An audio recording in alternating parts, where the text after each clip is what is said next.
Okie doke, so now we're going to back for the second part. We're going to do some quilting on this.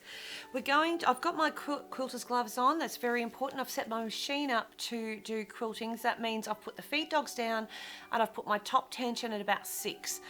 I've got a needle in, obviously, you need a needle, and also I've got black thread top and bottom. Hopefully I've got that all set up well. I have my backing, my wadding and the top, and I am basically going to stitch around each of those areas of black that I've left behind from doing the bleach work, and then I'm going to stitch the outside, but I'm going to keep it really simple because we just want to get it done. Okay, so first things first, I'm going to trim off that excess. I don't want all that excess there.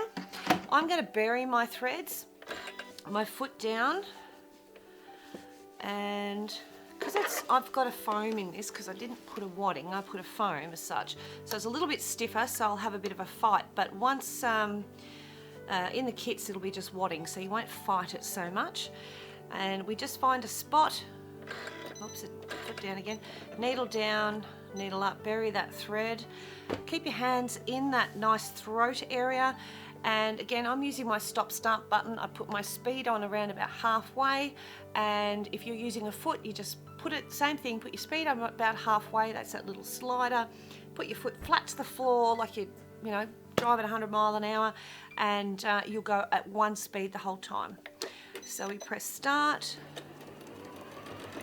and we start stitching.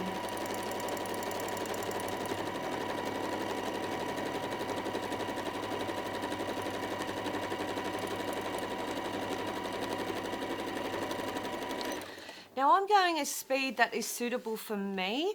You might go a little bit slower, you might go a little bit faster. Either is perfectly okay. I just slowed it down a little bit because it was going a little fast. Now one thing you'll notice is I'll go up and down, I'll re-travel those same lines a couple of times, and I won't be doing any cut-offs and all that sort of jazz. I just keep going until I get to the next spot.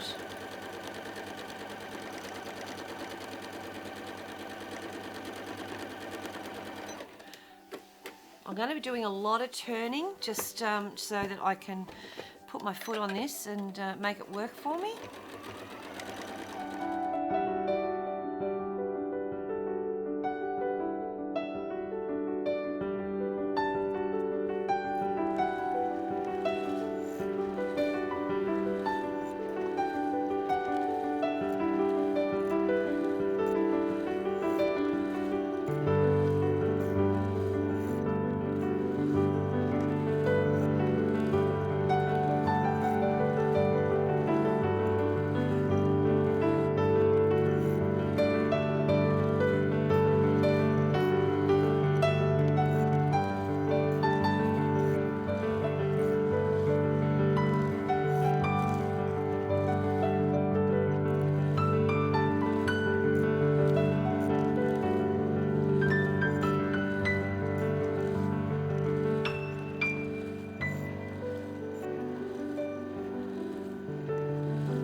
Okie dokie.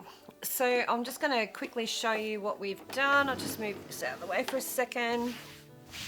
Now I have stitched the whole area. I'll get the camera down here so you can see, and we'll scooch over it. So I've stitched everything down. So I've gone around all those outer edges, all the inner lines, and I've stitched it down, and it looks pretty cool.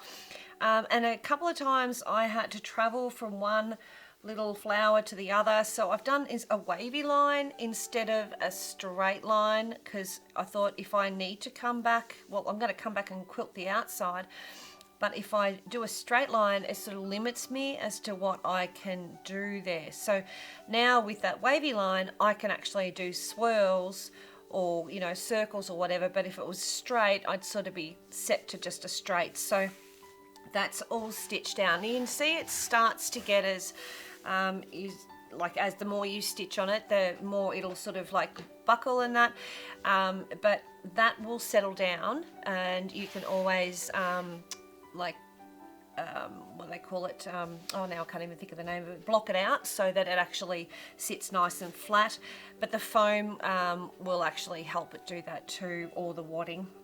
You can use 2 layers of wadding if you want to, add an extra layer in from your kit, or you can just use a single layer, which is what will be in the kit. The double layer will actually give it a little bit more loft, which is what the foam's done. You can use foam as well as, and I mean bag foam, it's bag foam, so it's quite thick.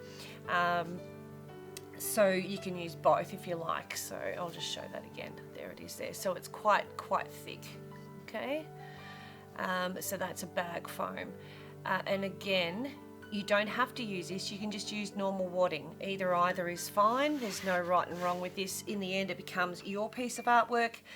Now, I did forget to mention earlier that when you finish doing the bleach work and the painting, you press and iron, and then wash it out, dry it off, and press iron it again, okay, just to get some of that chemical that you've already put in there, get it out, and make sure it's completely dry before you start sewing. But we've started, we're going to keep going, and I'm now going to go do the background. So let's get into it. I'm going to keep it nice and simple with some more swirls, and they might even be flower swirls. I think we might do a mixture between flowers and swirls, okay? So I'll bring this back.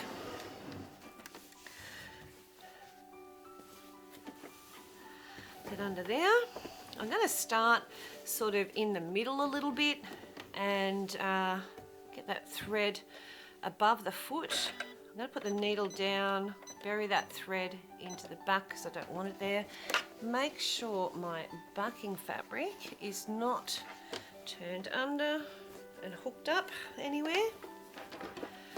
You can baste around the outside edge if you're a bit concerned about that, or clip it or pin, either one. I'm just going to make sure it's there. Like I say, it is a sample piece for me, but for you, you've got to do it right for what you want it to be. So we're going to start doing some swirls, which will be, I'll explain them when I first start, and then we'll probably speed up the camera so you're not sitting here bored out of your brain watching me sew. So let's get into it.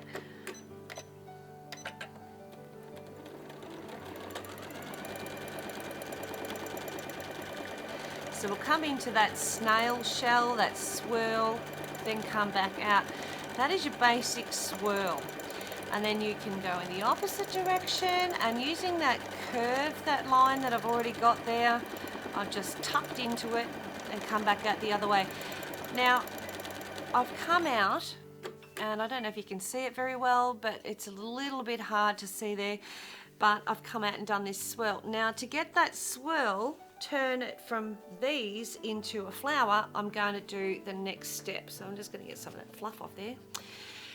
You'd think someone like myself would clean my machine. So we're going to do little scallops, little half scallop shells, little scallops, 1, 2, doesn't matter how many you do, whatever suits. And then I'm going to come back and echo those. And we've now got a little flower. So I'm going to go into another swirl, come back out, and then I'm going to go back the other way.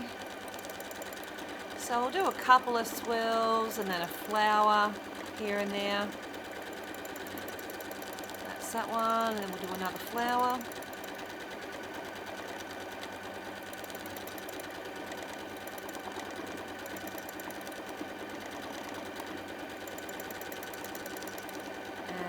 Swirl. Now we're going to make it a bigger flower,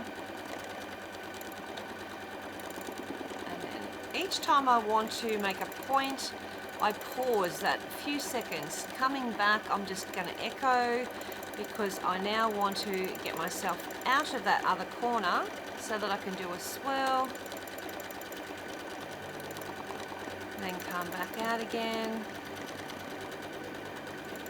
Do another one on this side, and what you'll find is that you'll all of a sudden fill up all this area. Like you're going to have all this area filled up so quickly by keeping them not too small. You don't want them tiny, you'll be there forever.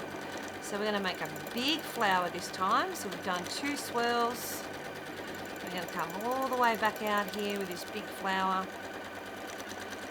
and give him some petals. So each time I come in, I hit that previous stitch and bounce back. It's a split second. And then if I want to come back the other direction, I just echo. And I'm using my foot as a semi-guide as to how far the distance is. And then I just come back into another swirl.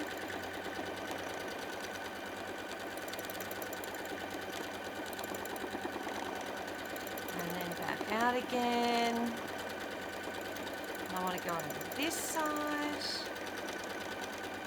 I might do 3 swirls this time.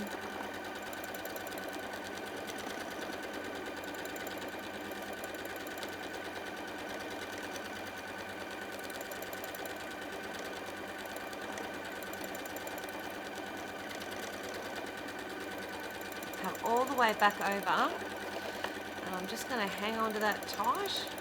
And I'm going to do another swirl. I'm going to turn this one into a flower. Now this will probably end up getting cut off. That's okay. Like I always say, you're better off going over the edge of where you like to be than not have enough there and have to come back in. Now if I had that basted, it wouldn't be catching up on me like that, like it just did. Come out for a swirl. I'm going to try and fill up this other area.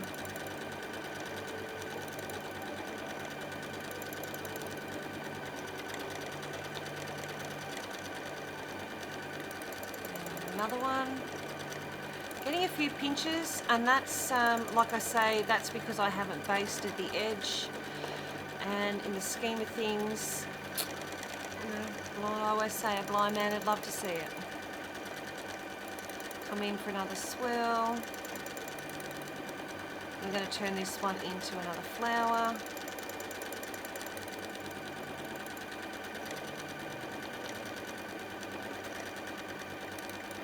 Just going to pause there and get a bit of a grip on it.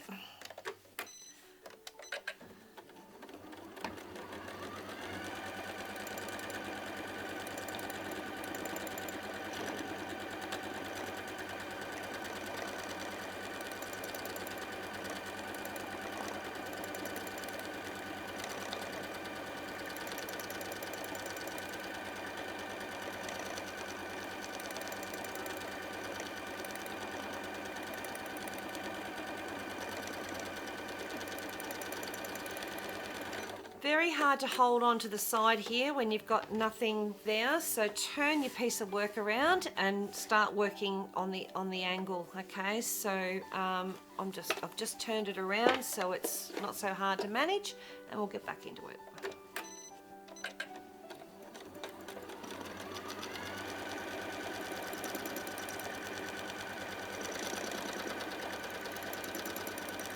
I'm going to do a nice big swirl here. And come back in and do a flower closer to the inside.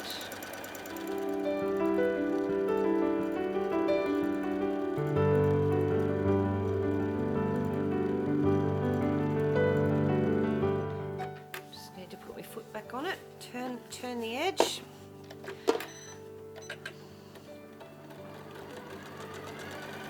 I gave that swirl a little bit of a kick. Didn't mean to, but it just happened that way.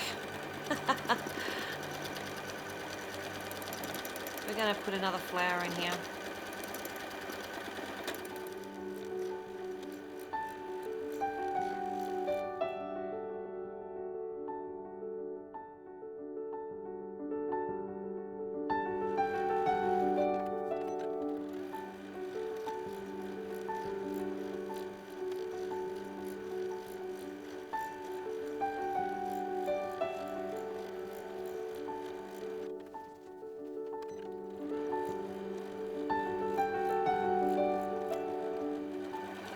So I've got myself caught up there in a bit of a corner, so I've just travelled along the line of that leaf to get back out again.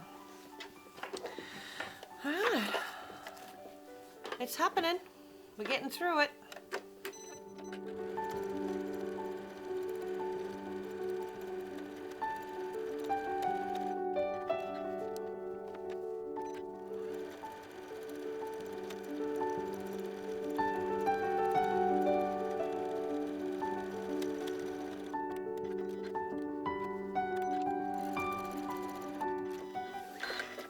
So I'm just sort of basting some of that down at the sides there, just as I get to that area, just because it's given me a bit of a hard time. I'll get back into it.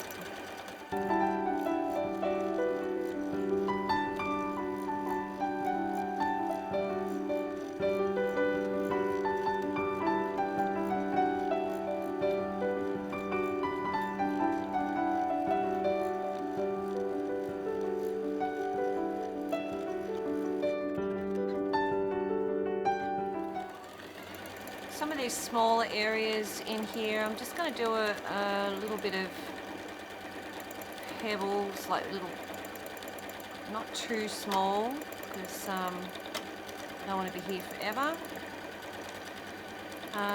Just enough so that it takes up that area,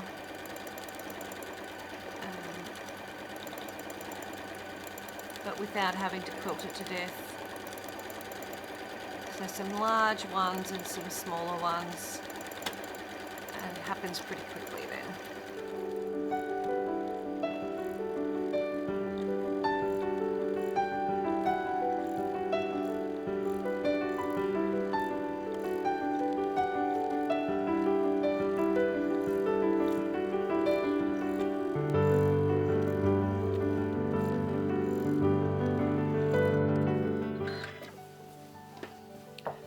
Going to stitch along these sides a bit and up this top bit so I can fill in those areas, so bear with me while I do that. Just a quick basting stitch just to hold it down, so when I'm trying to stitch close to those edges it doesn't keep catching and it doesn't keep bubbling up and creasing.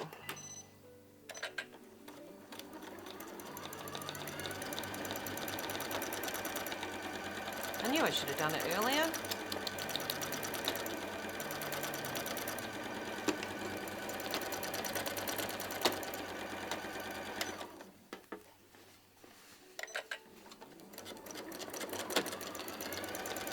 That noise is definitely the bobbin. I can see it jumping around.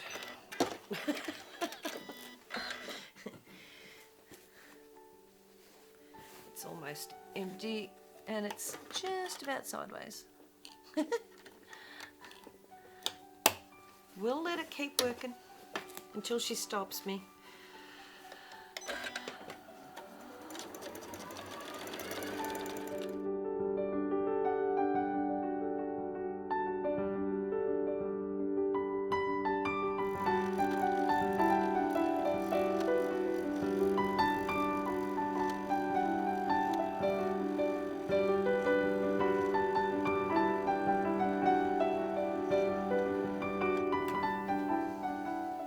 Little area in there that I need to do, which I'll do in a second, but it's sort of all the way over there, so once I get closer over there then I'll do that over there, but in the meantime I've got half of it done, so it's not taken too long.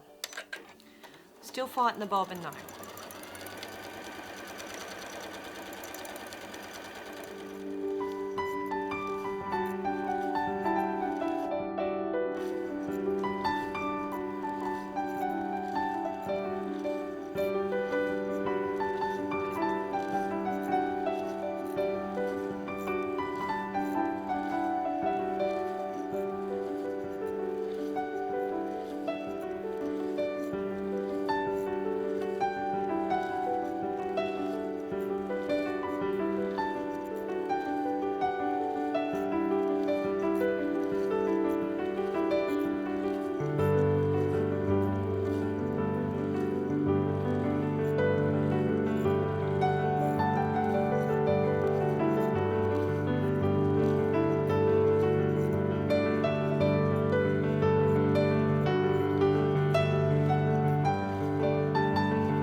Just give it a quick check over. I've just missed one little area here, which I'm going to put a nice big circle just because I can.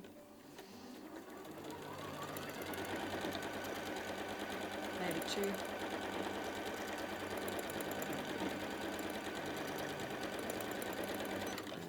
that off. And she's pretty much done. Alrighty, I'll just move this machine out of the way. A minute without knocking over my coffee. Alright. Okay, so you can see how quickly the actual quilting will make it all sit down. I've got a couple of discolorations there. Obviously I had a bit of bleach stuff where I didn't know where it was. That happens. It is what it is. You've got to learn to love it.